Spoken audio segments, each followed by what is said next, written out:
नमस्कार, मी संजय सोनवणे. 1991 साली जागतिकीकरण आलं. मनमोहन सिंग त्याचे प्रणेते होते. पंतप्रधान नरसिंह रावांनी त्यांना साथ दिली. याचं कारण असं होतं की आधीच्या सरकारच्या कारकिर्दीत भारतावर सोने गहाण ठेवण्याची वेळ आलेली होती, म्हणून जागतिकीकरण आलं.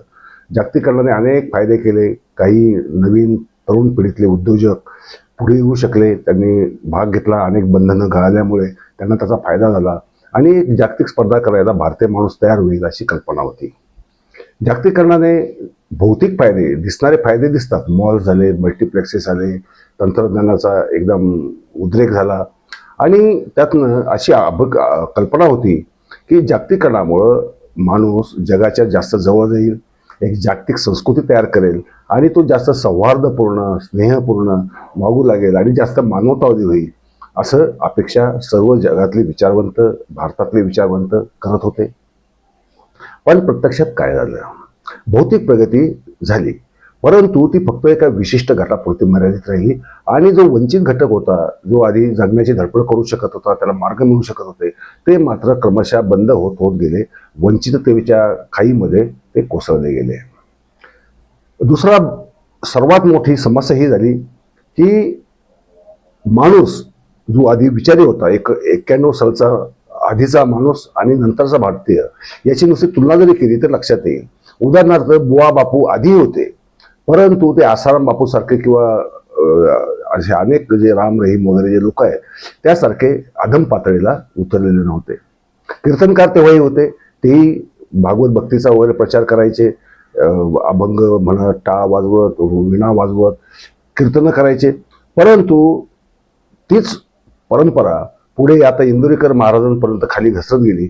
आता असंख्य कीर्तनकार आहेत, ते पैशाच्या लालची पोटीच फक्त कीर्तन देत नाही. त्यांचे सुपाऱ्या कशा फुटतात, कशा धंदे होतात आणि प्रत्येक जातीचेच संत कसे तयार झाले, म्हणजे कीर्तनकार कसे तयार झाले, याचं विदारक चित्र आपल्याला दिसतं.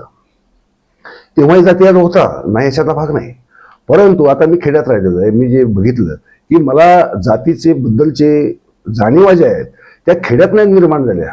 कारण खेड्यामध्ये आम्ही विद्यार्थी जे शाळेमध्ये जायचो, सगळे सोबतीने यायचो. ओढ्याला पूर आला तर हातात हात धरून तो पुराने भरलेला ओढा ओलांडायचो आणि भाकरी आम्ही जी फटक्यात बांधून न्यायचो ती खाताना सुद्धा एकत्र बसायचो. कोणी कोणाला जातीचा पातीचा प्रश्नच नव्हता. कोण कोणत्या जातीचा हे सगळ्यांना माहिती असायचं. परंतु हा ही नाही आणि बाजूला बसावं वगैरे अशी काही कल्पना नव्हती. परंतु मी पुण्यात आलो 81 साली आणि मला जात म्हणजे काहीतरी भयंकर राक्षस असतो, अजागळ राक्षस असतो आणि तो भयकारक आहे याची मला जाणीव पुण्यात आल्यानंतर झाली. आता जर आपण पाहिलं तर आता जाती पातींच्या अस्मिता एवढ्या उद्रेकलेल्या आहेत, एवढ्या भडकलेल्या आहेत की असा प्रश्न पडतो की हे राष्ट्र म्हणूनही एक नाहीत, धर्म म्हणूनही एक नाहीत आणि माणूस म्हणूनही एक नाहीत. इतकी एकमेकांमधली द्वेषाची धार प्रचंड वाढलेली आहे.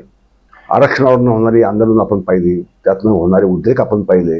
त्यावरूनही आपल्याला लक्षात येईल की काहीतरी 91 नंतर बिघडलेलं आहे. माणूस सुधारण्याच्या ऐवजी बिघडत चाललेला आहे.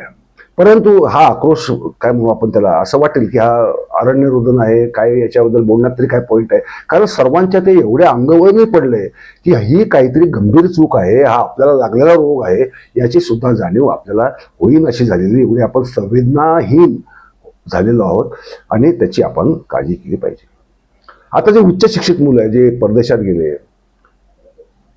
त्यांनी काय केलं, IIT झालेले लोक किंवा IT मध्ये असणारे लोक किंवा आता AI मध्ये असणारे लोक, ह्या लोकांचं जग वेगवेगळं बनलं. त्यांचीच एक वेगळी जात बनली आणि या जातीने खरं म्हणजे भारतामध्ये आज अत्यंत पुराणमतवादी संघटना म्हणजे RSS, राष्ट्रीय स्वयंसेवक संघ, त्याच्या मदतीने भारतीय जनता पार्टी सारखा जातीयवादी धर्मांध पक्ष जर सत्तेवर असेल तर त्याला हे लोक जबाबदार आहेत. हे उच्च शिक्षित लोक जबाबदार आहेत. कारण त्यांनी तिथे बसून या सगळ्या इंटरनेटचा अत्यंत कौशल्य वापर केला, समाज माध्यमांचा वापर केला आणि अक्षरशः जो ऊत आणला, इंडिया अगेन्स्ट करप्शन ही जी मोहीम चालवली गेली अण्णा हजारे वगैरे, केजरीवाल वगैरे मंडळींनी, अक्षरशः ही फक्त संघाला किंवा बीजेपीला मदत करण्यासाठी होती, याच्याबद्दल आता शंका नाही. प्रशांत भूषण यांनी त्याबद्दल आता माफी मागितलेली आहे. परंतु त्यांच्याकडनं चूकच एवढी मोठी होऊन गेली, त्यातनं जो उत्पाद देशामध्ये घडतोय त्याची जाणीव नाही. याचं कारण काय की माणूसच विचारी व्हायचा थांबला ना. जागतिकीकरणाने आम्हाला भौतिक सुख काही प्रमाणात उपलब्ध केली. ज्या गोष्टी एरवी उपलब्ध होत नव्हत्या, इम्पोर्टेड गोष्टींना फार फार महत्व होतं एकेकाळी, आता ते काही राहिलेलं नाही. कारण जग जवळ आलं असं आपण म्हणतो, पण ते भौतिकदृष्ट्या जवळ आलं. पण अमेरिकेमध्ये किंवा इंग्लंडमध्ये किंवा ऑस्ट्रेलियामध्ये किंवा जपानमध्ये असणारे जे भारतीय तिथे एकत्र येतात, ते तिथे आपले सण सूद इथे जेवढे उन्मादाने साजरे करतात तेवढे उन्मादाने तिथे साजरे करतात. आणि भारतामध्ये आता वेळ अशी आली की कोणी ख्रिसमस साजरा करत असेल, कोणी डोक्यावर सांता क्लॉजची टोपी चढवली असेल, त्याला मारहाण करेपर्यंत किंवा त्याच्या मिरवणुकीवर हल्ले करेपर्यंत किंवा चर्चवर हल्ले करेपर्यंत ही वेळ गेलेली आहे. म्हणजे माणूस जागतिक झालाच नाही, त्याची मनोवृत्ती वैश्विक बनलीच नाही, तो अक्षरशः हिनकस पातळीवर गेलेला आहे. जातीचंच म्हणाल तर आता उदाहरणार्थ बलात्कार एखादा झालाय, एखाद्या मुलीवर, अभागी मुलीवर बलात्कार झालाय, तर प्रतिक्रिया काय द्यायची हे त्या मुलीची जात काय हे कळाल्याखेरीज कोणी प्रतिक्रिया द्यायला पुढे येत नाहीत. आणि यामुळे झाले असं की बलात्कार सुद्धा जातीचा विषय बनलाय, तो समाजाच्या मानसिक रुग्णपणाचा विषय आहे आणि त्याच्यावर आपण सर्वांनी मिळून इलाज केला पाहिजे याची जाणीव कोणाला राहिलेली नाही. जातीय पातळीचं चाललं, धार्मिक पातळीचं RSS तेव्हाही होता 91च्या आधी, तो कुजबूज मोहिमेद्वारे, तेव्हा व्हॉट्सअप वगैरे नव्हतं, पण ते कुजबूज मोहीम या प्रकाराने अपप्रचार करतच असायचा. आपण त्याच्याकडे कोणी फारसं लक्ष देत नव्हतं. जागतिकीकरणानंतर मात्र राम मंदिराचा इश्यू निर्माण करून त्याच्याबद्दल उन्माद निर्माण करून हिंदू मुस्लिमांमध्ये तोपर्यंत फार तर कधी दंगे व्हायच्या, नाही शतभाग नाही, परंतु त्याला संघटित दहशतवादाचं रूप हे 1991 साली बाबरी मशीद पडली त्यावेळेस झालं. आणि आजही मुस्लिम द्वेषाची लागण एवढी भयंकर आहे की मुस्लिम म्हटलं की आमच्या डोक्याचं एकदम भजत पडतं. या संघाच्या मनोवृत्तीचा, यांच्या तत्वज्ञानाचा, या वैदिक तत्वज्ञानाचा जो परिणाम आहे तो हिंदूंवर एवढा झाला, दलितांवर एवढा झालाय की त्यांना सुद्धा असं वाटायला लागलंय की आपण काहीतरी असं मुस्लिम द्वेष केला म्हणजे आपण काहीतरी राष्ट्रवाद दाखवतोय किंवा आपण काहीतरी स्वतःच्या धर्माचं कल्याण करतोय, असा एक गैरसमज एक निर्माण झालेला आहे. आताचीच घटना जर आपण पाहिली की या पूर्वोत्तर राज्यातली जी मुलं आहेत त्यांना चिमकी म्हणून चिडवणं किंवा त्यांना पासपोर्ट मागणं, म्हणजे ट्रॅफिक पोलीस त्यांना अक्षरशः पासपोर्ट मागायचे. त्यांना जर ट्रॅफिकमध्ये कुठे सिग्नलला वगैरे सापडले की त्यांना बाजूला बोलवणार, पासपोर्ट मागणार. पासपोर्ट का? त्यांना वाटायचं हे म्हणजे चीनी आहेत किंवा दुसऱ्या कोणत्या तरी देशातले आहेत. पोलिसांचं ज्ञान हे कमी होतच, परंतु आता तर त्याची हत्या करेपर्यंत वेळ गेलेली आहे. काश्मीरमध्ये 370 निघालं तर ते काश्मीरी मुलं जी पुण्यात शिकायला आहेत किंवा महाराष्ट्रात देशात कुठेही शिकत असतील त्यांच्यावर हल्ले झाले. म्हणजे ही यांचा राष्ट्रवाद काय आहे? RSSचा राष्ट्रवाद म्हणजे नेमकं काय? कोणाचा राष्ट्रवाद आहे? तो हिंदूंचा राष्ट्रवाद नाहीये, तो वैदिकांचा राष्ट्रवाद आहे. आणि तो वैदिकांचा राष्ट्रवाद हा आपलाच राष्ट्रवाद आहे असं समजून जे लोक चालतात, जे हिंदू किंवा तुमच्या भाषेत बहुजन चालतात, त्यांच्यासारखे मुकतेसाठी ओबीसी हा घटक हा अत्यंत विश्वासघातकी, निर्बुद्ध आणि स्वतःचीच दिशाभूल करून घेणारा आणि स्वतःवर साऱ्या देशाला खड्ड्यात रेटणारा एक फार मोठा घटक झालेला आहे. कारण यांना काही समजत नाही. हे आता बीजेपीची तळी उचलणार, संघाची तळी उचलणार, संघाच्या शाखेचा त्यांना प्रमुख कोणी बनवणार नाही, पण त्याचे सदस्य होण्यात, ते काठी फिरवण्यात, दसऱ्याला जाण्यात आणि भागवतांची प्रवचनं ऐकण्यात यांना फार आनंद होतो. मग ते बुवा बापू संत बलात्कारी असले, निघृण असले, खुनी असले तरी त्यांचा जय जयकार करायला यांना थोडी सुद्धा लाज वाटत नाही. हे सुधारायला पाहिजे. कारण आपण काय करतोय, आपण ज्यावेळेस आपण जागतिकीकरणामध्ये आलेलो आहोत, तंत्रज्ञानाने आपल्याला जवळ आणलेलं आहे, आपण एकमेकांशी संवाद साधू शकतो, अशा वेळेस संवादाची भूमिका आपण विसंवादात, प्रेमाची भूमिका आपण द्वेषात कशासाठी बदलतो? म्हणजे गांधींचा देश हा गोळवलकर गुरुजीचा किंवा सावरकरांचा देश होऊ द्यायचा आहे का? हा खरा प्रश्न आहे. आणि आता तो हळूहळू व्हायला लागलाय. हे अत्यंत सिस्टमॅटिकली तुमच्या मनामध्ये विष पेरतायत आणि ती आधुनिक जागतिकीकरणातली साधनं वापरून, हे लक्षात घ्या, जागतिकीकरणातली साधनं वापरून हे लोक माणसाला संकुचित करतायत, केंद्रीभूत करतायत. आणि जागतिकीकरणानंतर झालेली गोष्ट, याचा उद्रेक एवढा झाला की शेवटी यांची सत्ता आली ना. कशामुळे आली? या जागतिकीकरणाने ज्या सुविधा दिल्या, ज्याचा उपयोग माणसाने आपलं ज्ञान वाढवण्यासाठी, आपली विवेक बुद्धी वाढवण्यासाठी करायला पाहिजे होता, तो त्यांनी अत्यंत संकुचित होण्यासाठी, स्वतःला नृशंस बनवण्यासाठी, स्वतःला राक्षसी बनवण्यासाठी त्यांनी त्याचा वापर केला. हे अमानवी पण होतं. हे मानवतेचा हा प्रवास नसतो. मानवतेचा प्रवास अग्रगामी असतो, पुढे जाणारा असतो, खरं म्हणजे पुरोगामी असतो.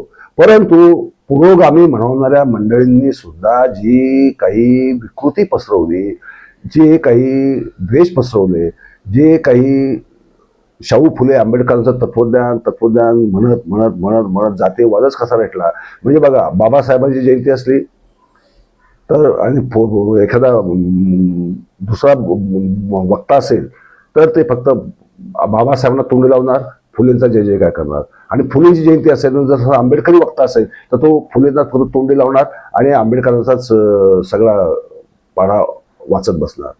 आणि असे करणारे लोक सुद्धा भारतीय जनता पार्टीला अप्रत्यक्षरित्या मदतच करत असतात, हे आपल्या लक्षात येत नाही.